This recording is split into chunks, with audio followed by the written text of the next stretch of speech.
لمبی باتیں ہیں، آپ حضرات اس سے واقف ہیں۔ وقت تھوڑا ہے، دعا کے لیے آپ جمع ہوئے ہیں، مگر چونکہ ہم سب اکٹھے ہوئے ہیں تو اللہ کے رسول سید کائنات فخر موجودات حضرت محمد رسول اللہ صلی اللہ علیہ وسلم کا ارشاد پاک ہے کہ اگر مسلمان کسی جگہ اکٹھے ہوں اور وہ بغیر اللہ کا ذکر کیے اور رسول اللہ کا تذکرہ کیے اٹھ جائے نا، تو وہ مجلس قیامت کے دن ان کے لیے حسرت اور افسوس کا باعث ہے۔ پچھتائیں گے کہ کلمہ کو ہوتے ہوئے اور باتیں ہوتی رہیں، نہ اللہ کا ذکر ہوا نہ اللہ کے رسول کی بات ہوئی، تو یہ مسلمانوں کے لیے انتہائی خسارے کی بات ہوگی کہ ان کی کوئی سیاسی اجتماع ہو، مذہبی کہیں میٹنگ ہو یا اس طرح دعا کے لیے ہو، اللہ کا تذکرہ اور اللہ کے رسول علیہ السلام کا تذکرہ یہ بالکل اس مجلس کے لیے لازم ہے۔ اس کے بغیر مسلمانوں کی مجلس نہیں، وہ کوئی بے دین ہوں گے پھر۔ اسی لیے یاسر گونڈوی بہت اچھے شاعر گزر اللہ رحمت فرمائے، وہ کہتے تھے صبا یا کہ صبا یہ جا کے یہ کہیو میرے سلام کے بعد، صبا تو جا کے یہ کہیو میرے سلام کے بعد، کہ جب تو مدینہ منورہ جائے اور سرکار دو عالم صلی اللہ علیہ وسلم کی بارگاہ میں حاضر ہو، صبا تو جا کے یہ کہیو میرے سلام کے بعد کہ تیرے نام کی رٹ ہے خدا کے نام کے بعد۔ اللہ کے بعد اگر ہمیں کوئی پیارا اور جس کی محبت کے بغیر کوئی اسلام نہیں، وہ محمد رسول اللہ صلی اللہ علیہ وسلم۔ چیر کر دیکھ لے میرے دل کو، نام تیرا ہے اور خدا کی یاد، بس ایک خدا کی یاد ہے اور دوسری طرف لکھا ہوا دے دل پر محمد مصطفیٰ صلی اللہ علیہ وسلم۔ اس کے بغیر کوئی نہیں ہمارا کام۔ سیاست کریں اگر اس کے بغیر، وہ بھی کافر اور سیکولر سیاست ہوگی۔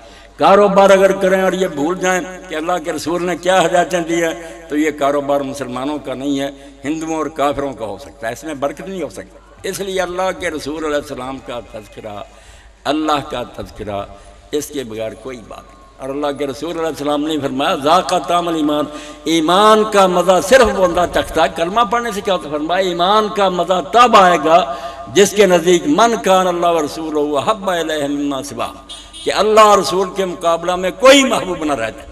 ہم کسی لیڈر سے محبت کریں، کسی عالم سے کریں، امام سے، تو ضمنی ہوگی کہ اللہ اور رسول کی محبت کے تابع۔ اگر مقابلہ میں آ جائے کہ ادھر اللہ اور رسول کی محبت اور ادھر کوئی دوسرا، تو جو پھر دوسرے کو ترجیح دے اولئک هم الکافرون حقا، پکے کافر ہیں وہ لوگ، انہیں پتہ ہی نہیں چلا کہ کہاں اللہ اور اللہ کا رسول اور کہاں دوسرے لوگ۔ دوسرے سب غلام ہیں، خادم ہیں، اللہ کے رسول کی پاؤں کی خاک ہیں۔ ان کی عزت اگر ہم کرتے ہیں کسی صحابی کی، امام کی، دوسرے کی، تو اس سے صدقہ کہ وہ اللہ کے رسول کے ساتھی ہیں، ورنہ اللہ کے رسول کے ساتھ ٹائی نہیں پڑ سکتی کہ ایک طرف اللہ کا رسول اور دوسری طرف دوسرے ہوں۔ اس میں اگر ہم مساوات اور برابری کریں کافر ہو جائیں۔ اللہ کے رسول علیہ السلام کی قدر و منزلت اللہ کے بعد، جیسے شیخ سعدی رحمۃ اللہ علیہ فرماتے ہیں کہ لا یمکن الثناء کما کان حق، ممکن ہی نہیں ہے ساری دنیا ہر روز لگی رہے لا یمکن الثناء کما کان حق، اللہ کے رسول کا حق ادا ہو ہی نہیں سکتا۔ دن رات میرے بھائی نعت پڑھ رہے تھے، بالکل ٹھیک کہہ رہے، اور یہی ملا جامی رحمۃ اللہ نے کہا جب روضہ رسول علیہ السلام پر انہوں نے جانے کی خواہش کی تو یہی کہتے ہیں فدائے ہزاراں جان مشتاقاں دراندہ فدائے روضہ خیر البشر، اللہ کے رسول کے روضہ پر حاضر ہو تو کروڑوں جانیں قربان کر دے کہ ساری دنیا کے مسلمانوں کی جانیں حضور تیرے قدموں میں حاضر ہیں، مرنا پڑے گا ہم مریں گے، تیرے نام پر حلف ہے، ہم جیتے ہیں اور تجھے لوگ برا کہیں، ہم کون سے مسلمان ہیں؟ ہزاراں جان مشتاقاں دراندہ فدائے روضہ خیر البشر۔ اسی لیے اللہ کے رسول علیہ السلام سے محبت سمجھے جان ہے اسلام کی، اس کے بغیر دین اسلام کوئی نہیں۔ اور یہ محبت خالی باتوں سے نہیں بنتی۔ اب یہی ہو گیا کہ زبان سے ہر مسلمان کہے گا میری جان حضور پر قربان ہے، مگر صرف اللہ کا رسول یہ کہنا کہ منار پر کھڑا ہو کر تو کہہ، حافظ صاحب تلاوت کر رہے آخر الصلاۃ لدو قسم، سورج ڈھل گیا ہے، حیا علی الصلاۃ، مجھے مانتے ہو تو آ جاؤ نماز کے لیے۔ کتنے ہلیں گے، انگوٹھے چوم لیں گے، جان قربان کریں گے، نماز کے لیے نہیں ہلیں گے۔ اب یہ امت اگر شکایت کرے کہ اللہ ہمارا ساتھ نہیں دیتا، پہلے بھی ایک دوست کہہ رہے کہ کافر جو ہیں وہ غالب ہے ہماری مدد نہیں کر رہا، کیوں کرے کہ محمد سے وفا تو نے تو ہم تیرے ہیں، یہ جہاں چیز ہے کیا لوح و قلم تیرے۔ اور جب علامہ اقبال نے شکایت کی شکوے میں، وہ ہم سب کی طرف سے ترجمانی تھی نا کہ ہم نے یہ کیا، سمندروں میں گھوڑے دوڑا دیے، اب تو ہمارے ساتھ وفا نہیں کرتا، ساتھ نہیں دیتا، تو پھر جواب بھی اللہ کی طرف سے خود ہی بتایا ہمیں، ہماری آنکھیں کھولی کہ دیکھو نا منہ اپنا، وہ معزز تھے زمانے میں مسلمان ہو کر، اور تم خار ہوئے تار کے قرآن ہو کر۔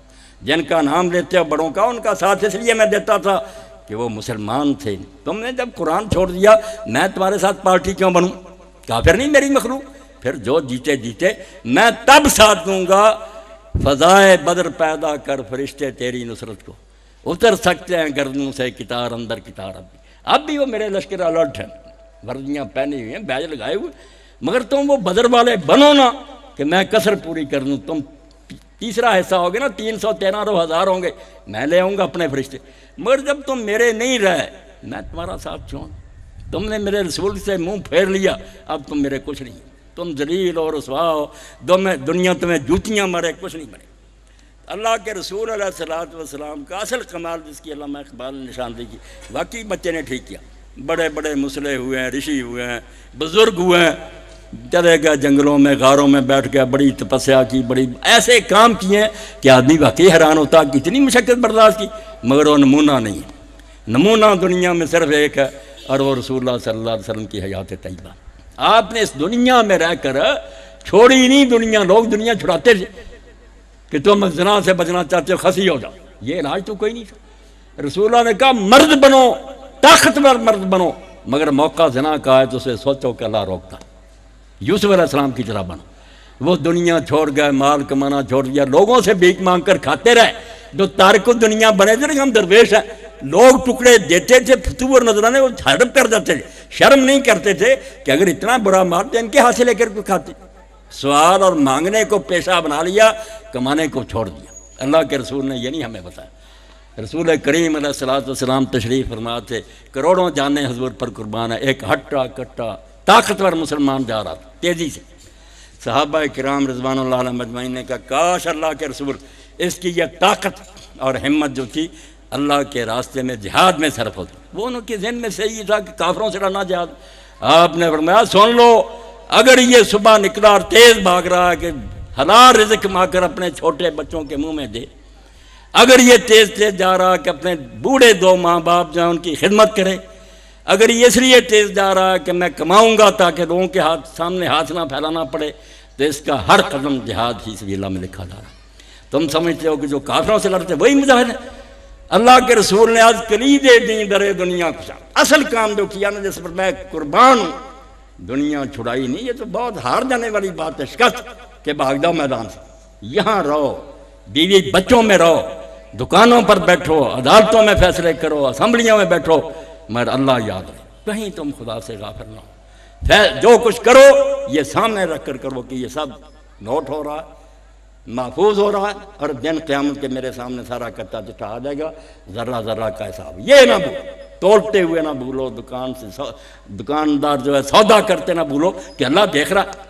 اللہ کے رسول علیہ السلام منڈی میں گئے مدینہ منورہ میں، آپ نے دیکھا ڈھیر تھا گلے کا، دکاندار نے رکھا، آپ نے ہاتھ اس میں ذرا مارا تو گیلا نیچے نظر آ، اوپر خشک تھا نیچے گیلا۔ آپ نے فرمایا یہ کیا؟ کہنے لگا بارش ہوئی تھی اس لیے نیچے گیلا۔ آپ نے فرمایا من غشنا فلیس منا، جو کاروبار میں دھوکہ کرے گا گاہکوں سے وہ ہم میں سے نہیں، میری امت نہیں ہے۔ کیا ہے تمہارا کلمہ؟ اگر ایسا ہو گیا تو اوپر رکھتے، بتاتے کہ گیلا جو ہوتا ہوتا۔ اس لیے اللہ کے رسول علیہ السلام نے ان دکانداروں کے لیے ایک ہی نقطہ سننا ہے، الجالب مرزوق، جو اس لیے کاروبار کرتے نا کہ خلق خدا کو مال دوسرے علاقوں سے لا کر سپلائی کرنا ہے کہ یہ مخلوق جو ان تک مال پہنچے اور مجھے تھوڑا سا نفع زیادہ۔ فرمایا جو خوش ہوتا نا کہ نرخ زیادہ ہو جائے، مہنگی ہو جائے شاید، فرمایا لعنت ہے اس پر کہ نرخ زیادہ ہوتا تو خوش ہوتا کم وقت، اور اگر نیچے آ جاتا بہت دکھ ہوتا۔ حالانکہ خوش ہونا چاہیے کہ سستا ہو گیا یار، مخلوق خدا کو آرام سے ملے گا۔ خبیث لوگ جو جونکے ہیں نا، خون چوسنا چاہتے ہیں، دکانوں پر بیٹھ گئے اور نیت یہی ہے کہ غریبوں کا خون نچوڑیں، مہنگا دیں، چیز میں ملاوٹ کریں، چیز غلط دیں، اور خوش ہوں کہ میں بڑا سمجھدار ہوں۔ فرمایا لعنت ہے اس پر، الجالب مرزوق، جو سستا لا کر لوگوں کو دیتا ہے اس کے لیے حضور نے فرمایا دعا کرتا ہوں کہ اللہ اس کے رزق میں برکت دے۔ والمحتکر ملعون، اور جو روک کر رکھتا ہے کہ چیز مہنگی اور بیچوں گا، وہ دنیا کے لحاظ سے بڑا عقلمند ہے کہ مہنگا، فرمایا ملعون ہے، اور اللہ تعالیٰ دن قیامت کو اس کو کوڑی اٹھائے۔ حضور نے فرمایا کوڑ ہو جائے اس کو، اور اس دن اس حال میں آیا کہ حرامی تو خلق خدا کو آرام میں دیکھنا پسند نہیں کرتا۔ اس لیے سارے کاروبار کی جان یہ ہے اور امام غزالی رحمۃ اللہ علیہ اپنی کتاب میں لکھتے ہیں کچھ نیک لوگ ایسے تھے جنہوں نے سمجھا کہ اگر ہم غریبوں کو ویسے دیں تو ان کی عزت نفس جو ہوتی وہ بیچارے شرمندہ ہوتے ہیں کہ ہماری مدد کر رہے ہیں. انہوں نے یہ ڈھنگ سوچا, دکانیں کھولی, سودا ازار دینا شروع کیا, اور اپنے کارندوں کو کہا لکھنا کوئی نہیں, نہ لینے جانا, اگر آپ دے دیں ورنہ میں نے دکان بنائی اسی لیے کہ ان کو دوں, یہ بیچارے خریدنے کے بہانے لے جائیں, مدد کرنا چاہتے. یہ لوگ تھے جن کے کاروبار میں برکت ہوتی تھی. اللہ کے رسول ان کے لیے دعائیں کرتے تھے. اور جو یہ سمجھتے کہ کاروبار کے بہانے سے جو رہ گئی نا کسر, تھوڑا بہت ان میں قوت خرید کا ہے ذرا, باقی وہ بھی چھین لو, یہ بیچارے آنے. اور یہ بھی نہیں سوچتے کہ دنیاوی لحاظ سے بھی انتہائی خطرناک بات. اب میں سوناروں کو دیکھتا ہوں, مہنگا ہو گیا سونا, اب کوئی نہیں آتا, مکھیاں مار رہے ہیں بیٹھے, کون جائے خرید. غریب 1-2 تولے لے کر اپنی ناک رکھ لیتے تھے, اب بیچارے خرید نہیں سکتے, اب پڑے رہیں گے نا سودے. سستا کرو, لوگوں کو پیسے دو زکوٰۃ اور امداد کے, تاکہ وہ خریدنے کے لیے آئیں, تم بیچتے رہو, کاروبار کا سلسلہ چلتا ہے. معاشی لحاظ سے بھی گردش جو ہے دولت کی کہ خون کی طرح ساری امت میں جائے, لوگ خریدتے رہیں, کاروبار چمکتے رہیں گے. اگر آپ نے ان کو بس کر دیا, وہ خریدنے کے قابل ہی نہیں, کون آئے گا خریدنے؟ دکانوں پر سودے گھل سر جائیں گے. اسی لیے اللہ کے رسول علیہ السلام کی ساری دعائیں, ساری جو نصیحتیں تھیں وہ یہی تھیں کہ خلق خدا کو کاروبار میں نفع پہ. بس ہے کہ اللہ کے رسول علیہ السلام کے ساتھی کا سنیں. اب ہم کسی کو اوپر تو قرض نہیں دیتے, اب سلسلہ ہی ختم ہو گیا کہ لوگ سمجھیں جس کو دے دیا یار اس نے بھی واپس نہیں کرنا, ٹھیک ہے وہ بھی بے ایمان ہوگا کہ جو لے جاتا واپس نہیں کرنا. اور لوگ بھی دینے سے کچرا گیا کہ دینا ہے تو سود پر دینا, ویسے نہیں دینا. حالانکہ اللہ کے رسول علیہ السلام نے فرمایا جو تم صدقہ دیتے ہو مفت دے دیا, اس کی بجائے کسی حاجت مند کو جو تم دیتے ہو نا قرض, واقعی ضرورت مند ہے وہ, مفت نہیں لے رہا, اللہ تعالیٰ صدقے کی بجائے 10 گنا ثواب دیتا. کہ وہ صدقہ تو غریب پہ, یہ بیچارہ پھنسا ہوا آیا گھر میں ضرورت ہے, 10 گنا ثواب اس پر دیتا. اور اس میں بھی یہ سمجھایا کہ اگر وہ نہیں دے سکتا تو مہلت, اور اگر بالکل نہیں دے سکتا تو تصدق کو خیر ہو, چھوڑ دو, تمہارے پاس اتنا ہے وہ بھائی تانگ ہے, تم یقین نہیں رکھتے کہ ایک دن آئے گا کہ پائی کے افزانے میں اللہ 700 گنا دے گا, وہ وقت پر ایمان نہیں رکھتے. اگر تم مانتے ہی نہیں کہ قیامت آنی ہے اور اللہ نے دے تو پھر تم کافر ہو. مانتے ہو تو یہ سودا مہنگا کہ یہاں 1 روپیہ دے در وہاں لاکھوں جا کر لے لینا اللہ تعالیٰ, اور ہمیشہ کی جنت جہاں سے نکالے نہیں جاتے. صحابی رسول تھے قربان جائیں جنہوں نے حضور کی تعلیم کو قبول کیا. آدمی نے قرضہ لے لیا, صحیح مسلم ہے, یہ مطالبے کے لیے جاتے رہے. اب وہ گھر میں ہی ہوتا تھا مگر پلے پیسہ نہیں تھا, چھپ جاتا تھا, لوگ کہہ دیتے کہ نہیں وہ گھر نہیں. ایک دن انہوں نے آواز سن لی, جب وہ کسی نے آ کر کہا وہ گھر نہیں, انہوں نے کہا آج نہیں یہ کام یاب ہوگا ہربا, میں نے تیری آواز سن لی ہے تو گھر میں ہی ہے. اب حالت دیکھیں, وہ بیچارہ جس حال میں آیا کہ نگاہیں جھکی, شرمندہ تھا, پلے کچھ نہیں تھا, کیا دیتا. انہوں نے کہا میں اتنی بار آیا ہوں تو یار سامنے ہی نہیں آیا, اور یہ بہانہ بنا دیتا رہا. اس نے کہا اللہ کے بندے اگر میرے پاس ہوتا میں گھر جا کر تجھے دیتا, تیرا شکریہ ادا کر, میرے پلے ہی کچھ نہیں, جھوٹ نہ بولتا تو کیا کرنا. نتیجہ کیا نکلا, کسی نے گلے سے نہیں پکڑا, عدالت میں نہیں کسی کا, صحابی رو پڑا. صحابی رویا کہ میں بہت قصوروار ہوں یار, میں کیوں مانگنے کے لیے آتا رہا کہ میرا ایک بھائی جھوٹ بولتا رہا. اس نے کہا آج سے تو سمجھ لے کہ کھاتا صاف ہے, میں نے تو سے کوئی نہیں لیا. بھئی اگر ہم اللہ کے رسول کو مانتے ہیں تو اللہ کے رسول تو یہی کہتا کہ یہ زندگی جو تم گزار رہے اور جس میں کرپشنیں کر رہے, یہ تو آنکھ دبکنے کی, ابھی موت آئے گی, قصہ ختم ہو جائے, خواب ہے جو ختم ہو جائے گا. جو بعد میں آنے والی دنیا کہ وہ پھر ختم نہیں ہوگی. جو آگ میں چلا جائے گا وہ بھی ہمیشہ بنا گیا, جو جنت میں چلا جائے گا وہی. یہ ایک نسخہ اللہ کے رسول نے بتایا, حکمران بھی سیدھے ہو گئے, تخت پر بیٹھے ہوئے ہیں درویش. اب میرے سامنے عمر بن عبدالعزیز رحمۃ اللہ علیہ رسول اللہ کے تھوڑی دیر بعد آئے, درمیان میں گیپ آ گیا کہ حضرت علی رضی اللہ عنہ کے بعد جو زمانہ شروع ہوا ملوکیت, اسی طرح امریت لوگوں کے گڑھے گھونٹ دیے, کوئی بول نہیں سکتا تھا. حسین جیسے آدمی کا سر کاٹ دیا گیا, دہشت پھیلا دی مت, لوگ کانپ گئے. مگر اسی خاندان میں سے مروان کا پوتا پیدا ہو گیا, اور ایسا پیدا ہوا کہ نام بھی عمر تھا, اور باقی اس کے زمانے میں حضرت عمر جیسی عدالت اور انصاف دوبارہ بحال ہو گیا. 2 سال حکومت کی. مگر کس نسخے سے اتنا بانکا تھا کہ بازاروں میں نکلتا تھا شہزادگی میں خوشبوئیں ایسی اعلیٰ کہ لوگ بعد میں پہچان لیتے تھے کہ عمر بن عبدالعزیز یہاں سے گزرا. عیاش, اور جو سوٹ خریدنے ملازم سے کہہ دینا کہ دکان پر سب سے مہنگا جو وہ لانا، اور وہ پہننا جو صبح کو پہنا شام کو نہیں پہنا، سال میں اس کی باری نہیں آتی تھی، اتنا فضول خرچ، جب بغیر مانگے بغیر خواہش کے اس کے گڑے میں امت نے یہ خلافت ڈال دی کہ ہم تجھے حکمران پسند کر لیں۔ اور اب ذرا سا صبر کر لیں، کس ماں کا بیٹا تھا، کس کی گود میں پلا تھا؟ اب یہ مائیں جو ہم دے رہے ہیں بچوں کو، ان سے عمر بن عبدالعزیز کیسے پیدا ہوں گے؟ ایکٹریس ہیں، ایکٹر ہی پیدا ہوں گے نا، حرامی جنم لیں گے، پھر ہم روئیں گے بچے ہضم نہیں۔ ذرا دیکھیں کہ حضرت عمر رضی اللہ تعالیٰ عنہ جو اصل خلیفہ تھے، پہلے حضور علیہ السلام کے ساتھی، بازار میں رات کو گھوم رہے ہیں، دیکھتے تھے رعایا کے حالات۔ صبح ہونے کو تھی، ایک مکان کے پاس سے گزر رہے تھے، ایک ماں اپنی بیٹی سے کہہ رہی، بیٹا فجر ہونے والی ہے، دودھ خریدنے والے نے آنا ہے، ذرا دودھ میں تھوڑا سا پانی ملا دے، پیسے ذرا زیادہ مل دیں۔ اس بچی نے کہا، ماں تو نے سنا نہیں، امیر المومنین عمر رضی اللہ عنہ نے اعلان کرایا کہ دودھ میں کوئی شے نہ ملاؤ، خالص دودھ بیچو۔ تو عورت کہنے لگی، ماں کیوں عمر دیکھتا ہے، وہ یہاں موجود ہے، ملا۔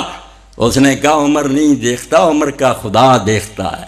اس بچی نے جب یہ کہا، حضرت عمر رضی اللہ عنہ کے دل میں بیٹھ گئی اس کی بات۔ صبح ہی پتہ کیا کہ اس کی کہیں نسبت تو طے نہیں، منگنی تو پتہ نہیں ہوئی، کوئی نہیں دیکھا کہ یہ غریب ہے۔ آپ حاکم وقت اپنے بچے عاصم کے لیے اس بیٹی کا رشتہ لیا، اور اس سے جو بچی پیدا ہوئی اس کا نام لیلا رکھا گیا، وہ عمر بن عبدالعزیز کی ماں بنی، اس سے یہ بچہ پیدا ہوا جو اتنا عیاش تھا، مگر جب حکومت پر آیا ایک ہی بات پر ختم کرو، جن کے دل میں بیٹھ گیا کہ حساب دینا، یہیں رہنا، کہ دھوکے کرتے رہے، پھر آج ایک اعلان کر دو، کل کہہ دو یہ کوئی حدیث ہے، آج ایک اعلان کرو کل مکر جاؤ کہ نہیں یہ چال تھی۔ یہ اسلام اور ایمان ہے۔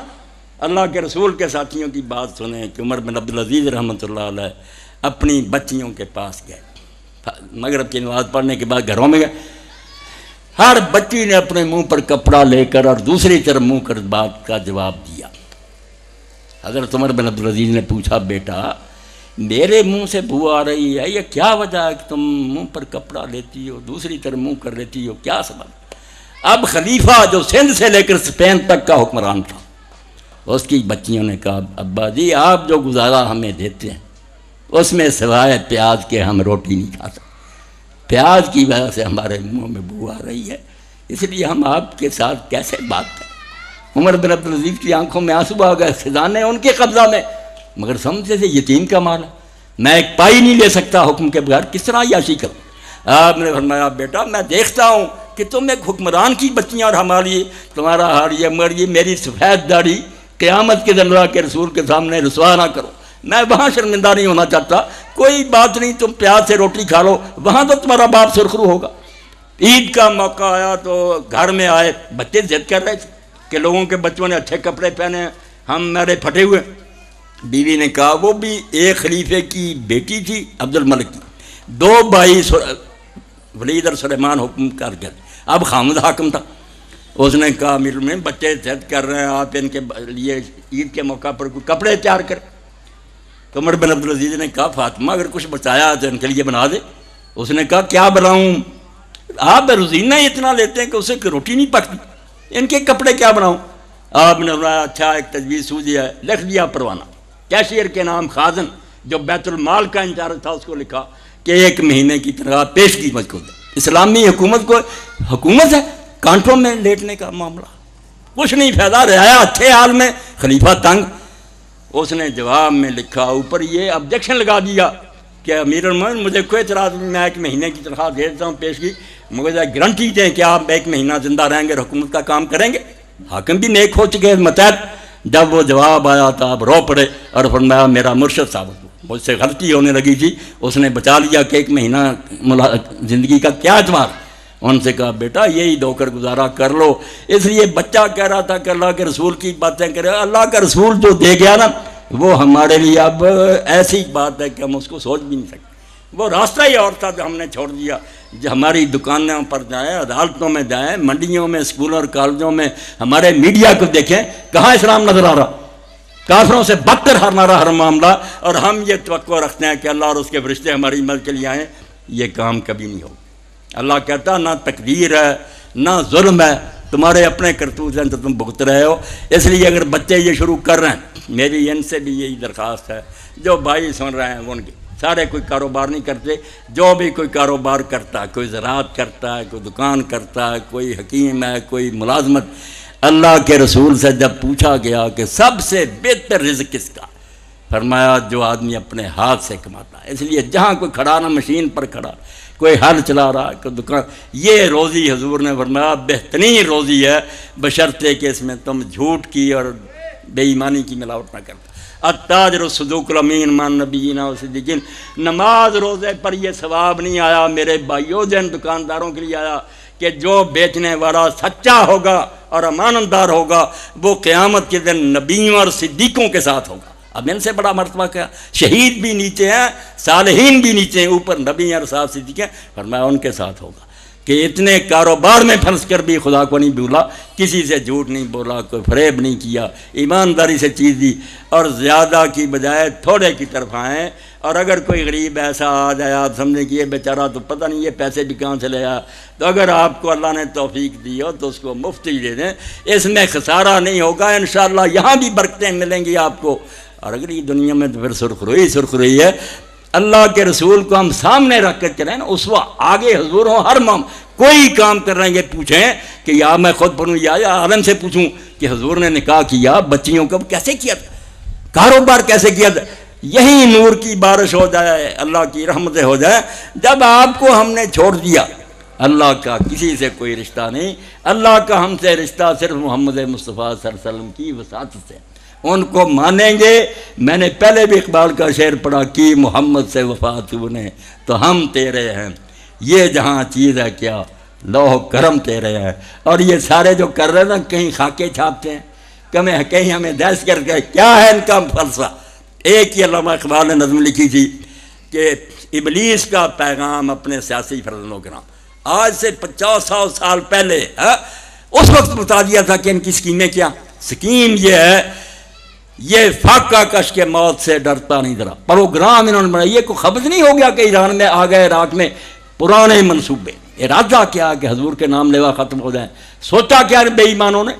ہمارے بارے میں کہتے ہیں یہ فاقہ کش کہ بھوکے رہ لیتے ہیں یار مسلمان، یہ فاقہ کش کے موت سے ڈرتا نہیں ذرا، نہ بھوکے رہنے سے انہیں کوئی ڈر ہے، نہ جان دینے سے ڈر ہے، روح محمد اس کے بدن سے نکال دو۔ یہ سکیمیں ہیں کہ ان کے دلوں سے حضور کی محبت کھینچ، اس لیے یہ بے ایمان لگے، ان کے پادری، ان کے وزیر، ان کے بش، سب کا منصوبہ کہ مسلمانوں کے دلوں سے حضور کی محبت جاتی رہے۔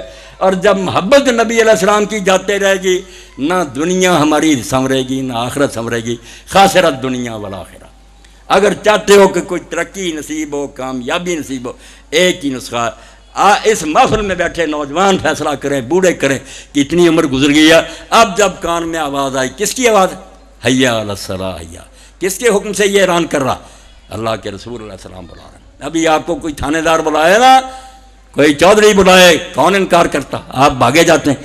یہ اللہ کا رسول سرور کائنات بلا رہا ہے، آپ ہلتے نہیں۔ اسی لیے اللہ کے رسول نے صاف اعلان کر دیا، بین الکفر ورب ترک الصلاۃ، بندے کے اور کافر ہونے کے درمیان صرف جو لکیر ہے وہ نماز کا چھوڑنا۔ نماز جب کوئی چھوڑ دیتا، لا دین لمن لا صلاۃ لہ، جب نماز نہیں ہوتی وہ کیا دین ہے؟ 5 وقت نافرمانی خدا کی کرتا ہے اور اس نے حکم کیا ماننا؟ اس لیے آج کی محفل میں اور آپ کوئی شرم نہ محسوس کریں کہ ہم تو مسجد میں پہلے نہیں جاتے تھے، لوگ کیا نہیں، ابھی سے فیصلہ کریں کہ اب جو زندگی گزرے گی وہ عقائد عالم، فخر بنی آدم، سرور کائنات، فخر موجودات حضرت محمد رسول اللہ صلی اللہ علیہ وسلم کی اطاعت میں گزرے گی۔ ہم وہ کام کریں گے جو اللہ کے رسول نے کہا، پھر انشاءاللہ برکتیں ہی برکتیں ہیں۔ یہ چند باتیں جو میں نے کہہ دیں، کہہ جاتا ہوں میں جوش جنون میں تیرے اسرار، مجھ کو بھی صلاح دے میری آشفتہ سری، میرے اس پاگل ہونے کا مجھے کوئی بدلہ دے دینا۔ کوئی ایک دو بندے بھی نکل آئے تو میں سمجھوں گا یہ مجلس جو ہے بابرکت ثابت ہوئی، اور اگر بے اثر رہ گئی تو میں نے بہرحال آپ تک بات پہنچا دی ہے، آگے معاملہ آپ کے ہاتھ میں ہے، اور فیصلہ دن قیامت کے اللہ کے حضور ہوگا۔ وآخر دعوانا ان الحمدللہ رب العالمین، وصلی اللہ تعالی علی عبد اللہ ورسولہ خاتم النبیین سیدنا و نبینا و مولانا محمد و علی آلہ و اصحابہ اجمعین۔ اللہ خوش